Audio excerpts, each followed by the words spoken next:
FSG out. Hey guys, welcome back to the channel. Welcome to another video. As a Liverpool fan, can you guys tell me when the transfer window is without telling me when the transfer window is?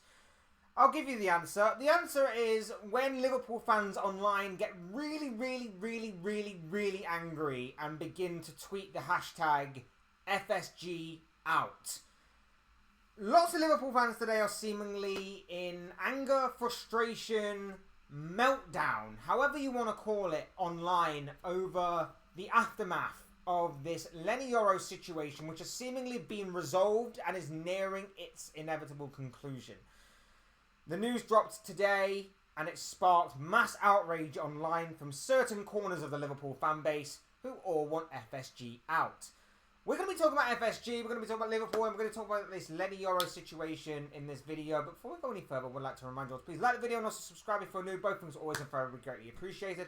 I also encourage you all to use and abuse that comment section down below with your thoughts, your comments, opinions, predictions, feelings, whatever you want to call it, that I'm sure will make for great and interesting reading on this particular topic. So please do get involved down there. Would love to hear from you all on this.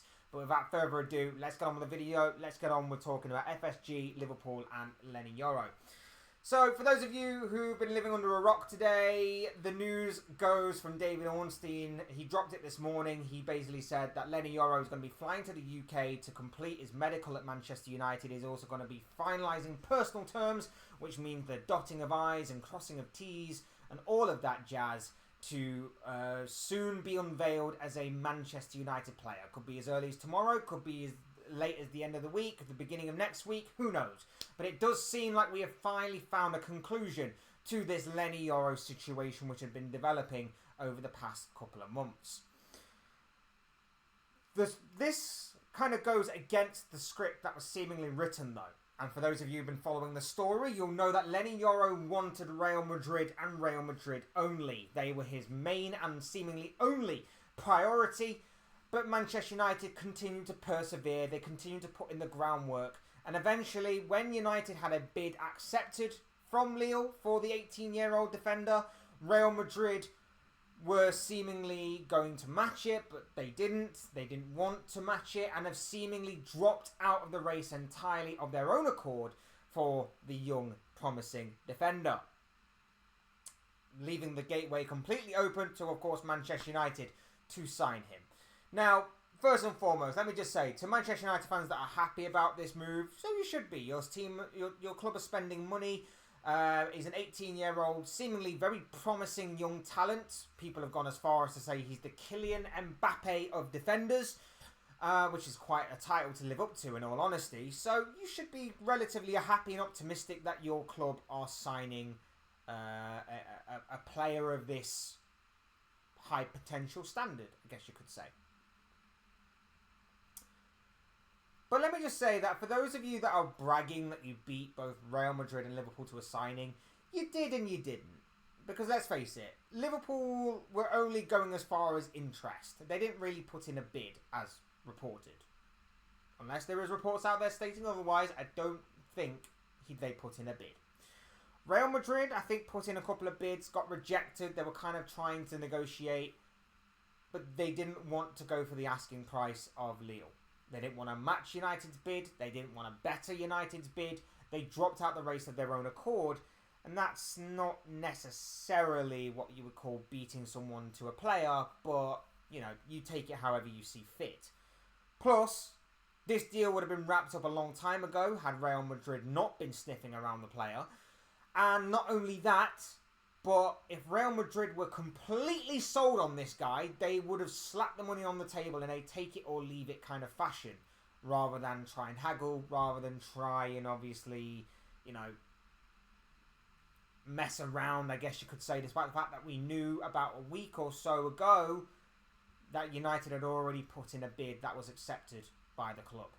So it's clear that even though Yoro wanted Real Madrid didn't necessarily want Yoro that much to pay the price that they were asking. Now, of course, a few years down the line, who knows what could happen. Maybe Yoro's development continues to the point where Real Madrid go back and try and get him off of Manchester United's hands. We obviously don't know. But the fact of the matter is that I don't know a great deal about this guy. I know he's 18 years of age. I know he's very promising. I know he's got a lot of potential. I know that you don't get interest from the likes of Real Madrid, Liverpool and Manchester United, 3 top clubs from around Europe, without having something about you. And I know that just from research, he's pretty good with the ball at his feet and obviously likes to play out from the back. And as a modern day defender who wants to kind of survive at a top elite level of the game, you obviously need that kind of trait and ability in your locker for if you want to survive at a top club. That's all I know. I can't say I watch him religiously. I can't say I've watched his breakthrough season this past year. I can't say I know anything about him, borrowing the odd little bits and pieces that I've read, watched, and obviously listened to. And I can guarantee you this, about 95% of you out there are probably in the same boat as me. So the fact that some Liverpool fans are getting really angry and some Manchester United fans are getting overly hyped, might suggest to me that maybe you haven't seen this guy a lot. Or maybe you have. Might be some out there that have. Maybe there are some Lille fans out there. Maybe there are some connoisseurs of Ligue 1 out there that obviously know a lot about the league inside and out and about different teams and different players and different youth setups and everything. Maybe you do. Maybe you do. But I can pretty much safely say that a large majority of you probably have never heard this guy before his name was even mentioned a couple of months ago. And I hold my hands up and I say that I am one of those people. Like I say, he does seem highly rated, highly thought of, highly talented, but whether or not he's going to make it that far is obviously another question and another debate for another day. But like I say, some Liverpool fans have gone into complete meltdown over the aftermath of what David Ornstein put out, because not long after it was announced that he'd be going to the UK to complete his move to Manchester United, there was news that Liverpool's interest in him was there. It was concrete and it was there. But the club did not want to make a bid or do any of the groundwork on the deal because they believed that Real Madrid was his only preferred choice, his only preferred destination, and that any kind of bid or any kind of work on the deal would be a waste of their time because he would choose the Spanish Giants over Liverpool. And this has sent Liverpool fans into a meltdown online. Many people angry, voicing their angry opinions, tweeting out certain things that are pointing out FSG's flaws in recent years and adding this one to the list. And I'm going to admit, I'm not exactly a massive FSG in guy. I'm more FSG out than FSG in. In saying that, I obviously do like and rate some of the things that FSG have done, but there are other things that I feel FSG could have done better, could have improved on, and I just don't sometimes understand some of the things that they do. Ultimately, I will say that I believe that that FSG could do more. That's my ultimate bottom line kind of feel. FSG certainly could do more for Liverpool, and that's kind of my overarching thought to it. But for people that are going completely crazy over this situation, I think it's unwarranted, and I think that your energy should be saved for later on down the line, if, of course, we get to that bridge when we're about to cross it. For me, I'm not too bothered that we missed out on Lenny Yoro. I'm not too bothered. He's an 18-year-old defender. Yes. He's highly rated. Yes. A lot of potential. Yes. If we'd have got him, I would have been happy. If we don't, it's not the end of the world. The fact of the matter is it's a massive gamble for him. Now, Liverpool are obviously in the market for a defender, a centre-back. Clearly we are. We were after Calafiori, we missed out. We're after this guy, we missed out. We've been linked with the likes of Inacio, Mark Gahey. They're just two other defenders that we've been linked with. You can maybe even throw in Diomande into that. The centre-backs options that we potentially have, whether they are being talked about or not. We know that obviously Liverpool like to keep their cards close to their chest in transfer windows. There's plenty out there. There's plenty of options out there for Liverpool in terms of the centre-back market. It's just about picking the right one. It's just about putting the money up front for the right one. Leny Yoro, like I say, it probably wasn't a guy that had even crossed anybody's mind before a couple of months ago. But all of a sudden, because we've seemingly been interested and dropped out, a lot of people are angry over that. A lot of people are very much angry over that. Now, let me just say this. He is very young, so it's a massive gamble for Manchester United to pay that amount of money and for a player that may or may not work out. We don't know yet. Obviously, time will tell. But there are other defenders out there, and I've just named 2 or 3 right off the bat that are further along the development scale, relatively young, not as young as 18, but relatively young, but more experienced in that kind of area. And maybe players that obviously are a lot further along than what he is right now, but more for the present than the future. I'm not worried too much about missing out on Leny Yoro for this, for Manchester United. If United want to take the gamble, United will take the gamble. I'm not too worried. And don't get me wrong, I'm not trying to be bitter in anything that I've said, by the way. Like, in my personal opinion, like, it's decent what United are doing. Like, 50 million pounds, 60 million euros, 70 million euros, whatever it is. You know, it's a lot of money, of course it is. But for a guy who's got a lot of potential, and as I said this morning in a video that I did about him, will obviously have a lot of resale value probably, if obviously he continues his development, will obviously be good for the future. You can also throw him in occasionally for the here and now, but obviously mainly about a year, 2 years, 3 years down the line, he'll be a massive part of that United squad. I think it's good, and like I say, a lot of positive things are coming out about Manchester United, which I'm not used to. I'm not used to seeing from afar positive noise over there. I'm usually used to seeing car crashes and train wrecks and all sorts, and an absolute circus over there. But as far as what Liverpool are concerned, we shouldn't be too busy focused on them. We need to be focused on us. And what I'm saying is like, yes, okay, so there was interest.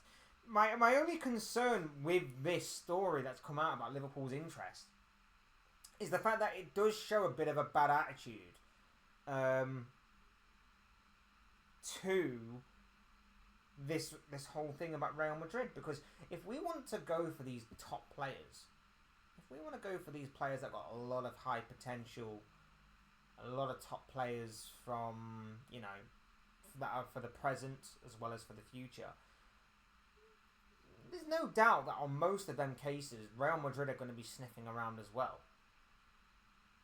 And that's why I applaud Manchester United on doing the groundwork. Because the fact of the matter is United did the groundwork, they put in the bid, they got their prize. Or they're getting their prize. It could have worked out differently if Liverpool had done the same. He'd have then a tug of war between which one does he choose. Does he choose Man United? Does he choose Liverpool? And then we could have a really big discussion about, you know, whether United's pool was there or Liverpool's pool was there over the other one, whichever way it went. But the fact is that Man United put in the work, they put in the effort, and they showed Lenny Yoro that, hey, I know you want Real Madrid. I know you want Real Madrid, and I can't blame you. But this is what we've got going on over here. So if you don't want Real Madrid because they don't want you that much, then you come over here and we'll do this for you. We'll do that for you. We'll make you a big part of the new era and the new regime at United. If Liverpool had done that, it might have been a different story this time. But we didn't. Because we were worried that Real Madrid were just going to take him out. Rejection happens in football. If we were genuinely worried that we were going to be rejected, guess what? We got rejected not once but twice last year for the same club. At least. With Romeo Lavia and Moises Caicedo. Rejection happens, and it doesn't just happen to us. It happens to every team around the planet. Whether you're an Arsenal, whether you're a Manchester City, whether you're a Man United, whether you're a Barcelona, whether you're a PSG, a Bayern Munich, even on the slightest occasion will a Real Madrid also get rejected. The fact of the matter is that rejection happens. You just move on. You dust yourself down. You get back on it. You move on. All things in life where rejection can happen, you do that. The fact of the matter is that Liverpool whether or not we were going to be rejected anyway shouldn't have crossed our minds. We should have just gone in for him anyway. If we were that sold on him, we should have just gone in for him anyway and let whatever happen, happen. Only small-minded football fans will take it as a bit of a laugh and a bit of a joke that a certain team got rejected. And yeah, okay, for like an hour or so after the news will drop, you'll go, yeah, very funny, we missed out, whatever. And then it's done. It's dead. So, whilst I'm not completely against FSG in this area for just missing out on Leny Yoro, I am a little bit concerned is the right word to use. I am a little bit concerned over the attitude of, well, we don't have as much pull as Real Madrid do. And I know we've missed out on a couple of players before, the likes of Tchouaméni and Bellingham to Real Madrid. So I get that there is a bit of PTSD in there from losing players out to Real Madrid. But the fact of the matter is that if this situation was to reoccur again for another player, and Real Madrid again don't match the bid, don't go in for him as full force and as full-hearted as you would imagine, if the groundwork's already there in place, he'll turn his that guy will turn his head. That guy will turn his head and go to Liverpool in the same way that he has done to Real Madrid and Manchester United in this scenario. Like, don't get me wrong, I still think Lenny Yoro wants Real Madrid, and I still think that, you know, United are second best in this scenario. But let's face it, he goes to Man United. The best possible outcome for United fans is that he loves the place, he loves Manchester, he's playing very, very well, he's reaching the potential that that was set of him. And United have got one hell of a player on their hands, one hell of a defender that either they will keep and he will become one of the best defenders in the Premier League, or they can resell him on. They can sell him on, and Real Madrid will come back in for him, and rather than miss out on him for like the 50 million euros or whatever it was that United paid for him, or would have paid for him if Real Madrid had matched the bid, they would get double or triple the amount of price that they originally would have paid for. Either way, there is obviously a lot to unpack here. Just on the Liverpool front, no major signings so far. As we know, Liverpool like to keep their cards close to their chest on this, so things could obviously move very quickly. Things could spark into action at any moment. But I am a little bit concerned by the lack of activity, shall we say, from Liverpool's point of view. I know that we've obviously got John Heitinger as a coach for Arne Slot, so interesting to see how he does. I don't think that's going to go down too well with those same Liverpool fans that obviously see him as just an ex-Evertonian. But yeah, I'm hoping that we're going to see more movement from Liverpool soon. But like I say, I'm just a bit concerned by the attitude of Liverpool in this scenario. It's actually more humiliating than being rejected, in all honesty. The fact that we were just scared that Real Madrid were just going to take him, like, it's a bit more rejected, and especially more so now that obviously Real Madrid didn't even fully go in for him. So yeah, a bit more humiliating than that, but obviously we wait to see what happens for the future. But I just wanted to clarify my stance on this, and obviously talk about the FSG outers that I think aren't. I think the energy is being a bit used in the wrong places, shall we say, as of right now. Anyway, those are just my thoughts, comments, opinions, predictions, feelings, whatever you want to call it, of this guy. I want to know what you guys think. What do you make of Liverpool's situation in this scenario? What do you make of the Leny Yoro situation? What do you make of Man United, Real Madrid, FSG, Liverpool, everything else in between? Let me know what you guys think and feel on this particular topic down below in the comment section. Use and abuse that comment section, people. Otherwise, hit the like button on the way up. If you enjoyed the video, subscribe if you're new and want to see more content like this. Both things are always incredibly greatly appreciated. And of course, as always, thank you all so much for watching and listening. I've been Fletch. This has been another Fletch Talks video, and I will see you speak to you all again soon in another video or live stream or whatever it may be. Cheers, guys. Thanks everyone for watching. Take care. Enjoy the rest of your day. See you all again very, very soon.